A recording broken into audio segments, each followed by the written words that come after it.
मैं प्रीति झलानी और आज मैं आप सबसे जेमोलॉजी के बारे में चर्चा करना चाहती हूँ। बहुत सारे ऐसे व्यूवर्स हैं जिन्होंने रिक्वेस्ट किया है कि आप हिंदी में भी वीडियोस बनाएं जिससे उन्हें समझने में और भी आसानी रहे। तो आज हम समझेंगे जेमोलॉजी क्या होती है और एक जेमोलॉजिस्ट क्या होता है। जेमोलॉजी, जिसे दूसरे शब्दों में रत्न विज्ञान भी कहा जा सकता है। रत्न क्या होते हैं, कैसे बनते हैं धरती में, किस तरह से हम तक पहुंचते हैं, उनकी पूरी जर्नी, पूरा उनका जो रास्ता है माइंड से लेके मार्केट तक का पूरा सफर, उसके बारे में हम समझेंगे। जेमस्टोन का सफर माइंड से, खदानों से लेकर मार्केट तक, इस पूरे सफर को हम जेमोलॉजी से समझ सकते हैं। तो जेमोलॉजी मतलब दूसरे शब्दों में रत्न विज्ञान। जेमस्टोन या रत्न क्या होता है, कैसे बनता है, कैसे हम तक पहुंचता है, उसके साथ आगे अलग अलग स्टेजेस में क्या किया जाता है। फाइनली एक तैयार प्रोडक्ट हम बनाते हैं जिसे मार्केट में लूज भी सेल किया जाता है, खुले पत्थर अथवा ज्वेलरी में भी सेटिंग की जाती है या मूर्तियां भी बनाई जाती हैं। तो जेमोलॉजी रत्न विज्ञान, जेमोलॉजिस्ट रत्न विशेषज्ञ, रत्न का एक्सपर्ट भी कहा जा सकता है और रत्नों का डॉक्टर भी कहा जा सकता है।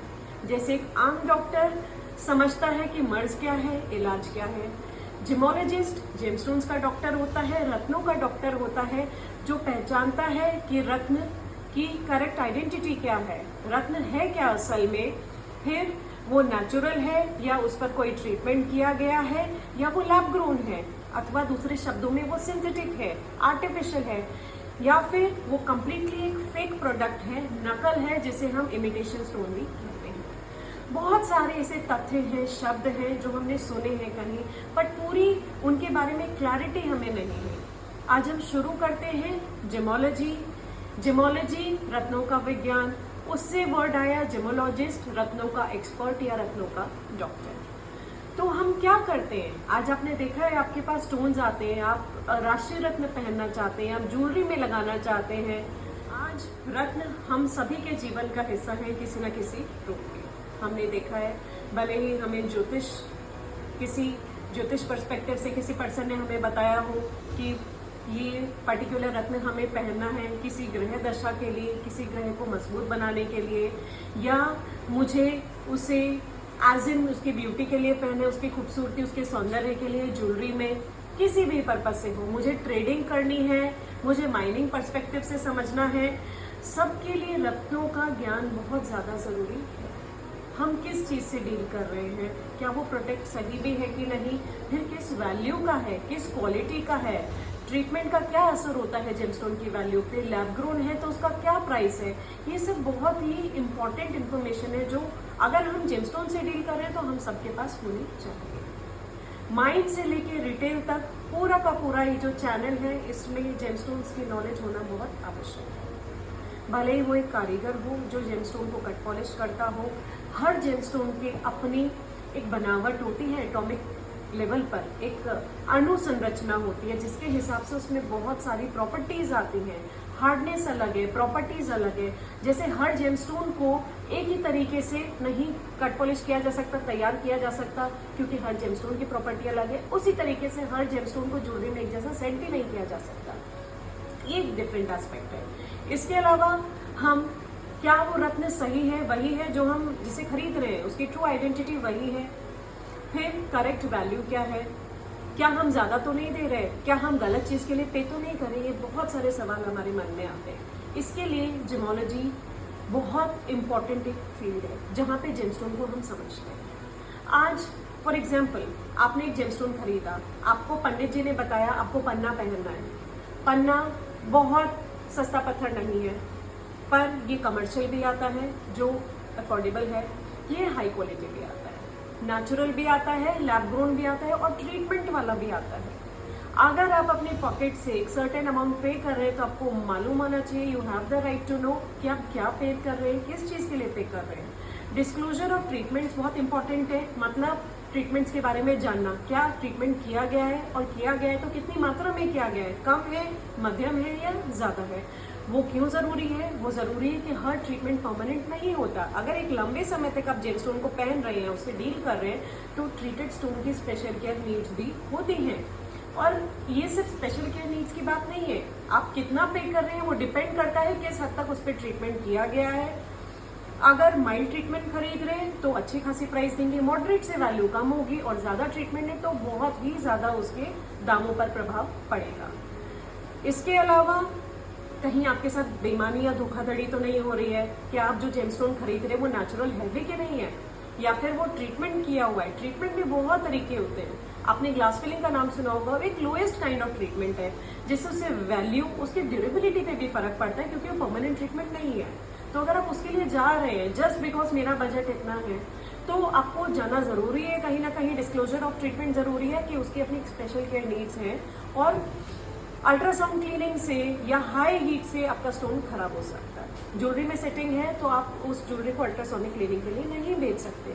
बहुत सारी बातें हैं। इसके अलावा करेक्ट आइडेंटिटी होना इसलिए भी जरूरी है क्योंकि अगर हम ट्रेडिंग कर रहे हैं, कस्टमर को कुछ बेच रहे हैं, तो हमें खुद को भी ये नॉलेज होना जरूरी है हम किस स्टोन से डील कर रहे हैं। ये ट्रेड आज ट्रस्ट पे काम करता है। अगर आप ही को नहीं पता और आपने अनजाने में किसी को कुछ बोल के दिया है जो वो करेक्ट आइडेंटिटी नहीं है या डिस्क्लोजर नहीं है ट्रीटमेंट का, तो कहीं ना कहीं आपकी गुडविल पे अफेक्ट पड़ता है। इसके लिए जेमस्टोन्स का नॉलेज होना आज किसी मायने में हर जगह जरूरी है।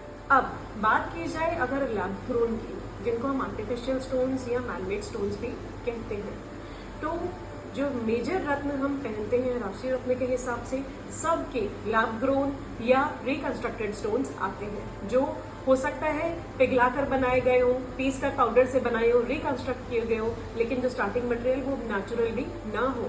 इससे स्टोन की आइडेंटिटी और वैल्यू दोनों पर प्रभाव पड़ता है। अगर हम बात करें लैब ग्रोन्स की, यहाँ सबसे बड़ी बात आती है वैल्यू की। आपको लैब ग्रोन स्टोन्स कुछ 100 रुपए से लेके थोड़े ज्यादा में मिल सकते हैं, जबकि एक नेचुरल कुछ 1000 रुपए में आएगा। तो डेफिनेटली वैल्यू की बात यहाँ पर आती है। अगर आप अपनी पॉकेट से, आपको करेक्टली डिस्क्लोज किया गया हो कि आप इतने पे कर रहे हैं, लैब ग्रोन है, 400 रुपए दे रहे हैं पर कैरेट के हिसाब से भाव होते हैं मार्केट में, 500 रुपए दे रहे हैं, वो वाजिब है। लेकिन कोई आपको 10,000 में पीस बेच रहा है, आपको करेक्ट आइडेंटिटी नहीं बता रहा है, अगर येलो सफायर है या रूबी है कि वो लैब ग्रोन है या नेचुरल है या क्या है, तो वो चीज गलत है। बिकॉज उस कुछ 400-500 के पीस के लिए आप अगर 8-10 हजार रुपए पे कर रहे हैं, वो भी गलत है कहीं ना कहीं। इसके अलावा हर व्यक्ति का अपना एक जेमस्टोन का बजट होता है, हर कोई महंगे रत्न अफोर्ड नहीं कर सकता। उसके लिए हर रेंज में आज स्टोन्स अवेलेबल है मार्केट में, नेचुरल भी लोअर रेंज के स्टोन्स आते हैं। इसके अलावा प्रीशियस स्टोन्स के सब्स्टिट्यूट्स भी आते हैं दूसरे जो नेचुरल हैं, तो उसकी इन्फॉर्मेशन हो तो इसके बजाय मैं किसी नकली पत्थर या ज्यादा पे करूं, मैं एक नेचुरल सब्स्टिट्यूट के लिए भी जा सकती हूँ, जो और रत्न भी उस रंग में अवेलेबल है मार्केट में आज की तारीख में। राइट, अब हम बात करते हैं इमिटेशन की। इमिटेशन वर्ड हमने सुना है ज्वेलरी में, इमिटेशन वर्ड रत्नों के लिए भी प्रयोग होता है।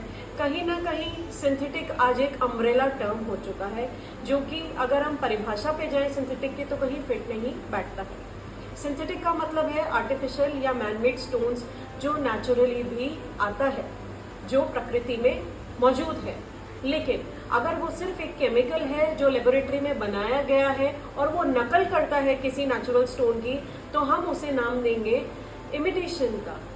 आज मार्केट में लैक ऑफ नॉलेज की वजह से सिंथेटिक और इमिटेशन के बीच में कोई ज्यादा फर्क नहीं रह गया है। ग्लास को भी सिंथेटिक कहा जाता है और लैब ग्रोन को भी सिंथेटिक कहा जाता है, जो बहुत ही कंफ्यूजन का माहौल क्रिएट कर देता है।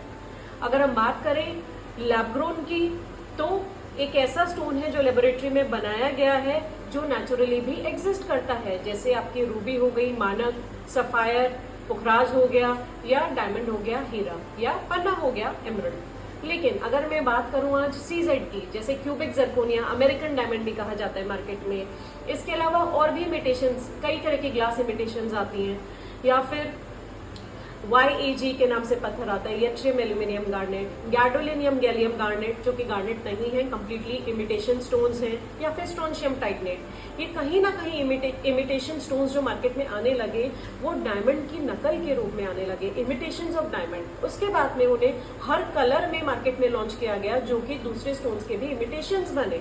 इनको आप फेक स्टोन्स भी कह सकते हैं, जो सिर्फ नकल करते हैं बट होते नहीं है, उनकी कोई भी प्रॉपर्टी नेचुरल स्टोन जैसी नहीं होती है। तो इन सब चीजों का अगर हमें मालूम हो, इन्फॉर्मेशन हो, ज्ञान हो, तो कहीं ना कहीं बहुत हद तक हम चीटिंग या ब्लफ से बच सकते हैं और पॉकेट फ्रेंडली चीज हम सबको मिल सकती है सही दामों में। Thank you.